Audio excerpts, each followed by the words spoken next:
Good afternoon and welcome to the World News reaching you from Ombudsman Radio from Nigeria's capital, Abuja.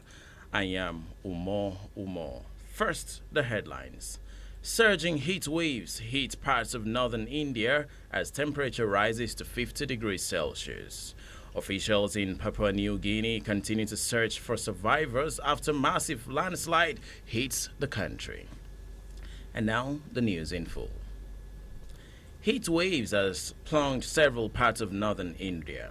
On Thursday, temperatures surged beyond 45 degrees Celsius in many states and touched 48.8 degrees Celsius in Rajasthan state's Barmer city.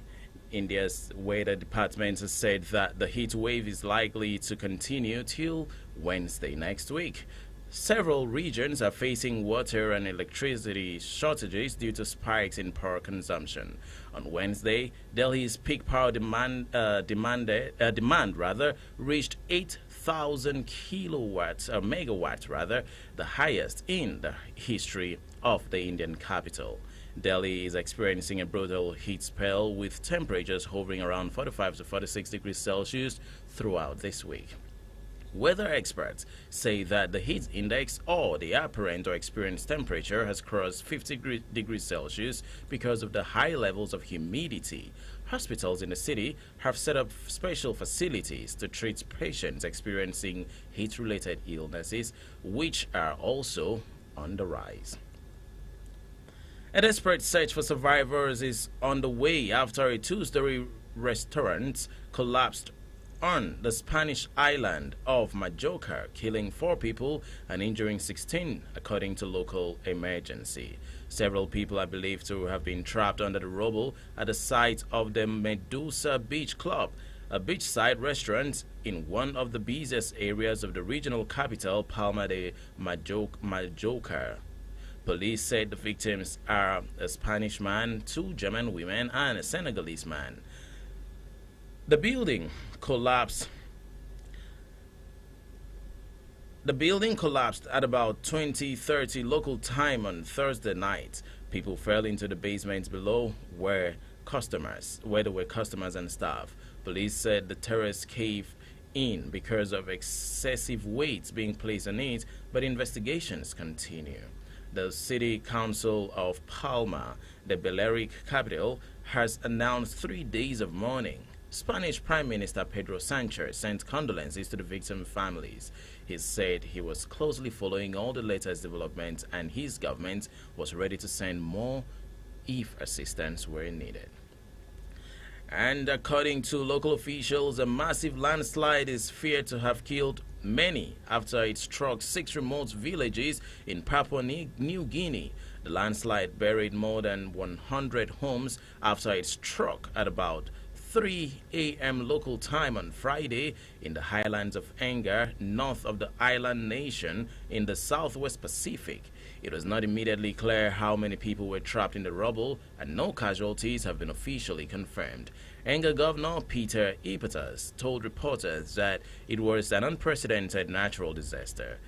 Papua New Guinea's Prime Minister James Marape said his government has sent disaster officials to the landslide site to start relief work, recovery of bodies, and reconstruction of infrastructure. And moving over to the Asian continent, Japan and South Korea have announced separate sanctions packages targeting companies, vessels, or individuals allegedly involved in supplying North Korea weapons to Russia for use in Ukraine in violation of United Nations resolutions. Friday's announcement comes just days after the leaders of South Korea, Japan, and China met in Seoul for their first trilateral summit in nearly 5 years. Recently, Pyongyang has been accused of sending thousands of containers of munitions to Russia, and experts have said Pyongyang's recent testing spree may be of weapons destined to be used in the battlefields in Ukraine. On Friday, Japan's top government spokesperson Yoshimasa said Tokyo strongly condemns the plots. And coming back to Africa, Chad's newly elected president, Mahamadou Idriss Deby, has been sworn in to succeed his late father after 3 years as an interim leader under military rule in the North Central African country. Shortly after, the country announced that Alamaya Halina would assume the post of Prime Minister after Success Masra announced his resignation from the position earlier this week. Speaking at an inauguration ceremony in the capital on Thursday, which followed contested elections earlier this month, Deby said he respects the choices of Chadians who did not vote for him, stressing that such freedom to choose contributes to the validity of democracy. Deby won a sweeping 61% of the May 6 votes that international NGOs said was neither credible nor fair. He was proclaimed transitional president in April 2021 after rebels killed his father Idriss Deby, who had himself ruled Chad since a coup in the early 1990s. And with this report, we come to the end of today's bulletin. But before I go, a recap of the major stories that made today's bulletin. I brought to you that there's been surging heat waves, and this has hit parts of northern India as temperature rises to 50 degrees Celsius. Also in today's bulletin, officials in Papua New Guinea continue to search for survivors after massive landslides hit the country. Don't forget to follow us on our social media platforms on YouTube and Facebook using Ombudsman Radio Nigeria, and also on X at Public Complaints Commission Ombudsman Radio Nigeria.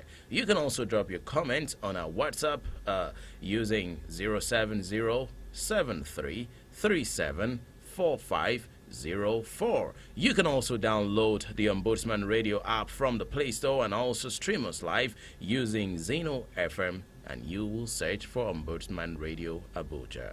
On behalf of the entire production crew of Ombudsman Radio, thank you for listening. I am Umo.